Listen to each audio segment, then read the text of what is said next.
Jen, that's really gross. I like how I was able to do it. Okay. Good morning, everyone. Good morning. I want you to take a quick look at my first slide. And can anyone tell me what that is?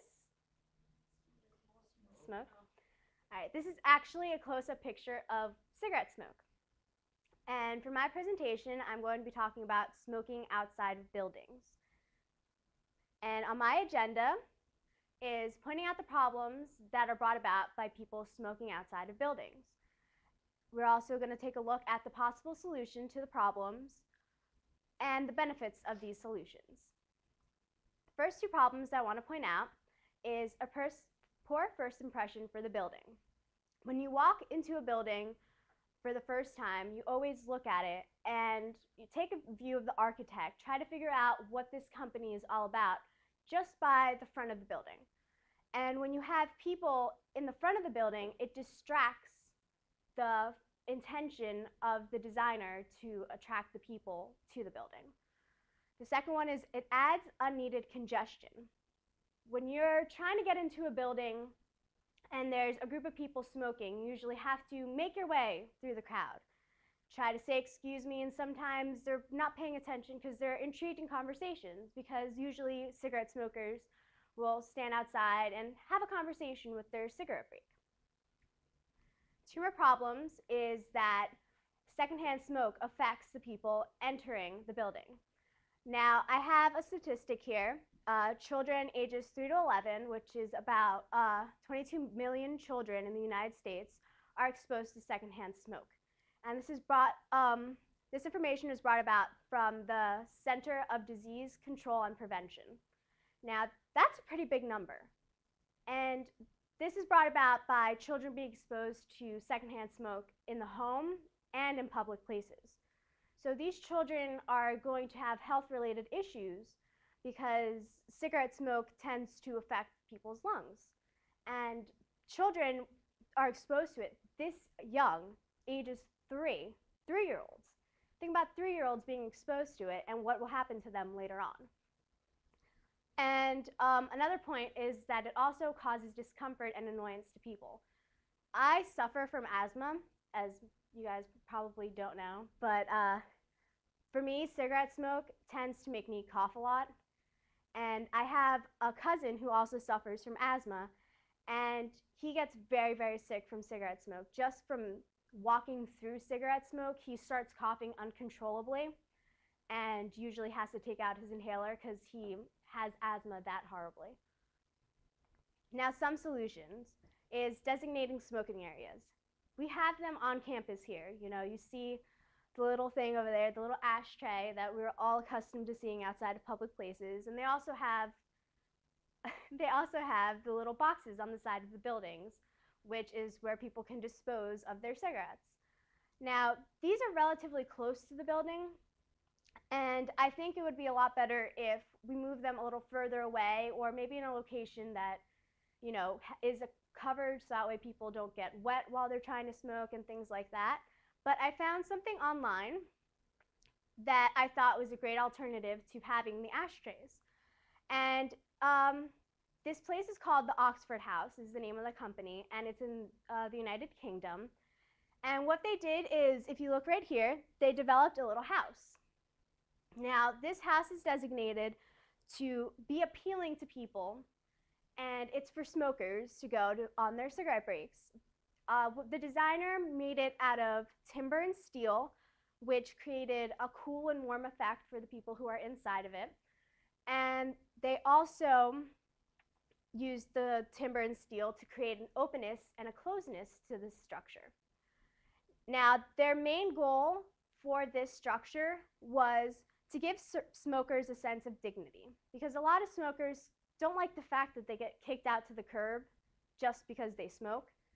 So the Oxford House believed that by having this structure, smokers can feel a sense that they're wanted, and that even though they smoke, they're not being hated because they smoke. And also, if you look on the side right there, it has a solid wall. Now, this solid wall was created so that way smokers have privacy, because when you're smoking outside, you have no privacy at all. So they believe that this wall will make the privacy a lot better and smokers will be more happy about it. Now, the benefits. Smokers don't feel unappreciated by the fact that they have a place to go where they won't be judged. Less congestion. Now, this is important because you don't want to make people uncomfortable by trying to walk around them, and it'll take away, the appearance of the building. And by having the less congestion, it'll be a lot nicer. Cleanliness. Now, we do have the ashtrays, and people do tend to follow it, but sometimes people get lazy and don't throw away their cigarette butts, so this will help make it cleaner. There'll be less secondhand smoke, which will be helpful for the future, our future generations, by that way children not being exposed to the secondhand smoke, and everyone will be happy. So if we have a little recap, we have the problems, which is the added congestion, the poor first impression, the secondhand smoke, and the discomfort that cigarette smoke can cause. The solutions, which would be moving the designated areas and the structure like they have in Oxford House.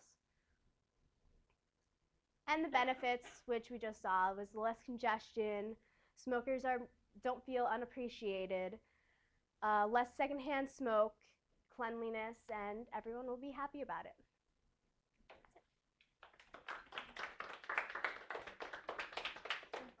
Questions, feedback for Jocelyn? Leave the mic on. Okay. Cynthia? I think we should do something about it, like go together, especially in front of that building right there. Called Memorial Building. Memorial. Because I passed through, I like Mondays, Wednesdays, and Fridays. How many times do I read through that? See, I mean, I don't know what I'm getting from that. Something can be done about it. So maybe we should speak to the dean. You should. The support of everybody. Propose something to the dean. What's the hospital house? So I don't think they gonna have like enough funding to. Yeah, well, that was like a big company that had that. Minerva. With your solution about getting the Oxford House, what stops people from smoking other things in there other than cigarettes, since it's in an enclosed area and you have your privacy, like you said? Well, I mean, there's privacy by that one wall, but the other walls are kind of jagged where you can look inside. So I'm pretty sure that if the security was driving around and its lights went in, they could technically see someone, but I don't know if that would cause people to smoke other things in there. Jen? How safe is the Oxford House? Because wouldn't it create more smoke from the smokers? Like, is it a health hazard if smoke is accumulated? It's not accumulated because it's opened. Okay. If I don't know, I can pull back the pictures if you want. Yeah.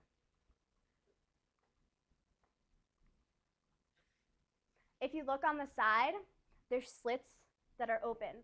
So you know how when there's like pieces of wood that are tilted that way, so that way air goes in and air can come out, like lines, yeah. Like the pieces of wood are tilted, so that way it's not that it's enclosed to the fact that people are going to be surrounded by smoke, because it's open. And also, it doesn't have an actual door. It has a doorway, but no door, so that way it also provides air flow in and out.